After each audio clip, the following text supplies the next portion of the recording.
नमस्कार, स्वागत है आपका ग्राउंड न्यूज़ नेटवर्क में।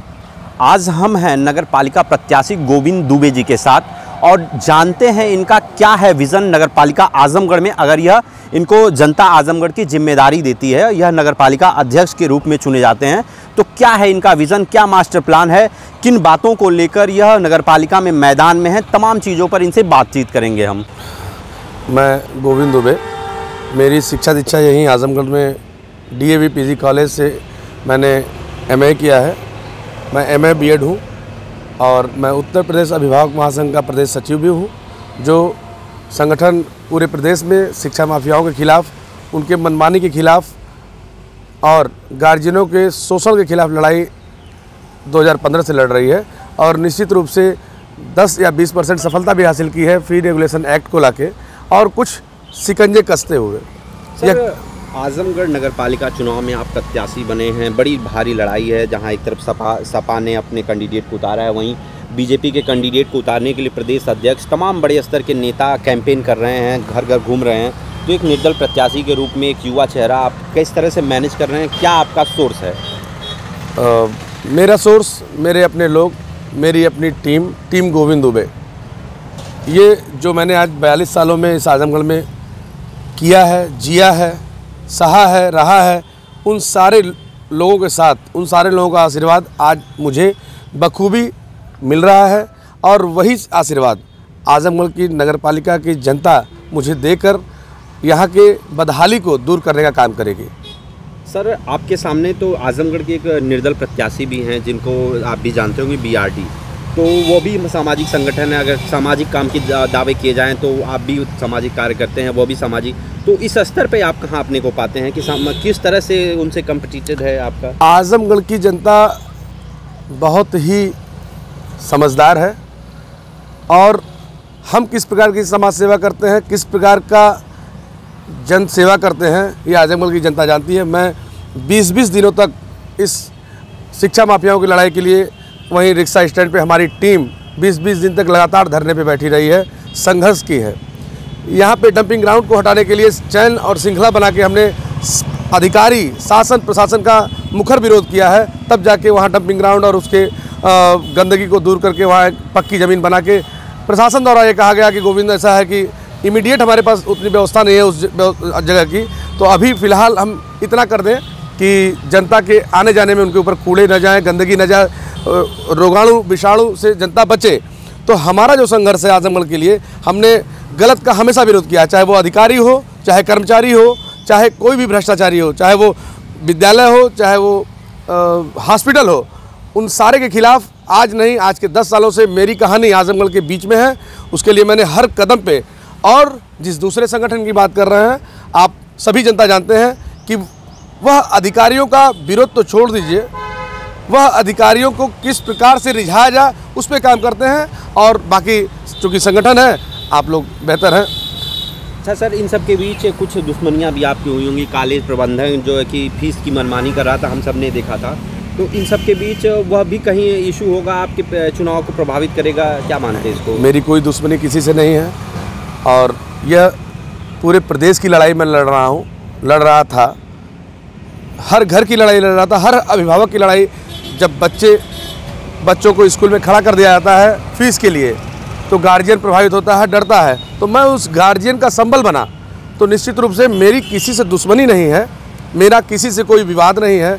मैं स्वच्छंद रूप से आजमगढ़ के बेटे के रूप में यहाँ स्थापित हूँ। न किसी कॉलेज प्रशासन से दुश्मनी है, न किसी हॉस्पिटल प्रशासन से दुश्मनी है। मैं जन सेवा के भाव से, और ये जो मैं चुनाव में उतरा हूँ, आप मीडिया के माध्यम से बता देना चाहता हूँ कि चुनाव में उतरने का कारण सिर्फ यही बना कि जो विगत 5 साल बीता है उसकी बदहाली, उस बदहाली को देख के, चूँकि एकदम निरंकुश जिला नगर पालिका प्रशासन चला है, और उस बदहाली को देखते हुए मुझे और मेरी टीम को यह निर्णय लेना पड़ा कि यार, जब हम समाज के ही हैं तो समाज के लिए बने। और अगर आजमगढ़ की जनता बिना किसी पद के इतना सम्मान मुझे दी है, तो निश्चित रूप से अगर कुछ बड़ा करना होगा तो हमको आशीर्वाद चाहिए। निश्चित रूप से आजमगढ़ के इस रूप को, इस दृश्य को हम बदलने का काम करेंगे। विजन क्या होगा सर आपका? नगर पालिका अध्यक्ष आप बन जाते हैं तो क्या विजन होगा, क्या प्राथमिकताएं होंगी आजमगढ़ में? सबसे मुख्य समस्या हमारे देखने में आती है कि पार्किंग की। जी। तो किस तरह से आपकी समस्या, कौन सी समस्याओं का पहले निस्तारण पार्किंग के लिए विजन क्या होगा? पार्किंग के लिए आप मीडिया बंधु अच्छे से जानते हैं कि हमने एक मुहिम लगातार 3 महीने तक चलाई, पार्किंग नहीं तो चालान नहीं। यहाँ मैं देखता हूँ जिला प्रशासन ने खुली छूट दे रखी है कि आप फ़ोटो खींचिए, चालान करिए। आपने व्यवस्था क्या की है? आपने व्यवस्था क्या की है? आप चौक पे, हम अगर दवा लेने गए, मिठाई लेने गए, तो चौक पे आपका सिपाही पीछे से आता है, फ़ोटो खींचता है और चालान काट देता है। 5 रुपये की दवा 505 रुपये में घर जाके पड़ती है। तो आपने अगर व्यवस्था दी हो तो आप चालान कराने का भागी है सामने वाला, लेकिन आपने व्यवस्था दी ही नहीं। छोटा सा शहर है, पुराना शहर है, आपके पास जेल की ज़मीन है, आपके पास तमाम जीएस लैंड है, आप उस पर पार्किंग की व्यवस्था करिए। चौक पे जाने वाला या किसी क्लोज सेक्टर में जाने वाला व्यक्ति पहले वहाँ गाड़ी पार्क करे और तब वहाँ से आगे अपने काम को करे। तो व्यवस्था दिए बिना अगर आप जो है पब्लिक का शोषण करते हैं या अवैध वसूली करते हैं, मैं तो ये कहता हूँ ये जिला प्रशासन अवैध वसूली कराता है इस विषय पे, तो इसका मैं मुखर विरोधी रहा। और निश्चित रूप से 3 महीने की इस मुहिम में जनता देखी कि वह भी काम सफल रहा।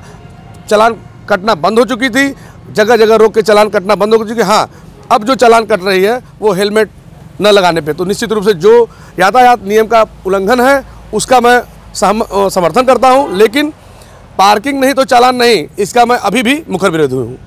तो सर विजन क्या होगा इन सब के बीच? किस तरह का रोड मैप होगा, किस मास्टर प्लान क्या होगा आजमगढ़ में विकास में? जैसे आजमगढ़ में पार्क भी नहीं दिखते हैं, ये पार्क हमें लग रहा है कि जब से हम छोटे थे तब से आज तक इस तरह का बदहाल रहा है। और आजमगढ़ में तो क्या विज़न होगा आपका कुछ?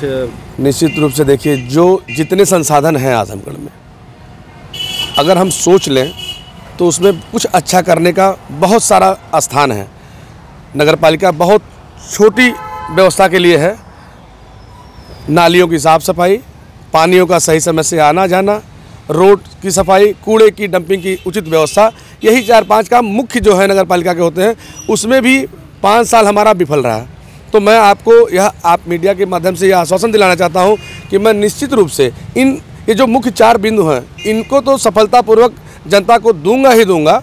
जिला सरकार से अपील करके, सरकार से आवंटन करा के, साथ ही साथ आजमगढ़ में जो मुख्य समस्या है वो सीवर ट्रीटमेंट प्लांट का है, पानी की निकासी की व्यवस्था, वो जल निकासी के लिए एसटीपी प्लांट के लिए मैं मुखर होऊंगा और सरकार से अपील करके वहाँ से धन मुहैया करा के मैं इस काम को कराने में प्राथमिकता पे रखता हूँ इस काम। आजमगढ़ चौक पे सारे रोड बनने की बात कर रहे हैं आजमगढ़ के सांसद, वहीं आजमगढ़ का एक रास्ता है जिसपे लगा है कि रोड नहीं तो वोट नहीं, आपने भी शायद चर्चाओं में देखा होगा, तो उस पे आप क्या करना चाहेंगे? पब्लिक है और जब आजमगढ़ की पब्लिक ने जिताया है, चूँकि मैं ये मुद्दे से मैं चूँकि निर्दल प्रत्याशी हूँ, अगर 10 की 10 विधानसभा जिताया है तो कहीं न कहीं सरकार के लोग इस चक्कर में होंगे कि जो है जब यहाँ से हमको वोट नहीं मिला है तो हम क्यों इस रोड को बनवाएं। लेकिन काम फिर भी रोडों पे मुझे देखने में लग रहा है कि कुछ रोडें बनी हैं। हाँ, जिस रोड की बात हो रही है कि रोड नहीं तो वोट नहीं, तो निश्चित रूप से यह सरकार की जो है निजी व्यवस्था है उसको बनवाना चाहिए, चूँकि सरकार के लिए ही जनता है, जनता के लिए सरकार है। तो वो रोड अगर वहाँ के लोग दुखी हैं तो इस सरकार को ये चाहिए कि उस रोड को बनवा के जनता को उसका हक दे, क्योंकि वो रोड टैक्स ले रही है, जल टैक्स ले रही है, गृह टैक्स ले रही है। तो जब ये सारे टैक्स ले रही है तो क्यों जनता को बदहाली में छोड़ रही है, ये असौतेला व्यवहार कर रही है। सर, तमाम चीज़ों के साथ हम जानना चाहेंगे किस तरह की दिनचर्या आपकी रह रही है इस समय, किस तरह से आप कितने समय तक जनता के बीच रह रहे हैं और जनता से क्या रिएक्शन मिल रहा है आपका? जनता का पूरा आशीर्वाद जो मैंने बोया है, निश्चित रूप से जो मैंने बोया है वो आशीर्वाद हमारी इस प्यारी हमारे अग्रज, हमारे जो अभिभावक हैं उनसे मुझे प्राप्त हो रहा है। मैं सुबह नियमित स्नान ध्यान करके सुबह 6 बजे घर छोड़ता हूं और रात के 12-1 बजे तक मैं इसी जनता के बीच में रह रहा हूं।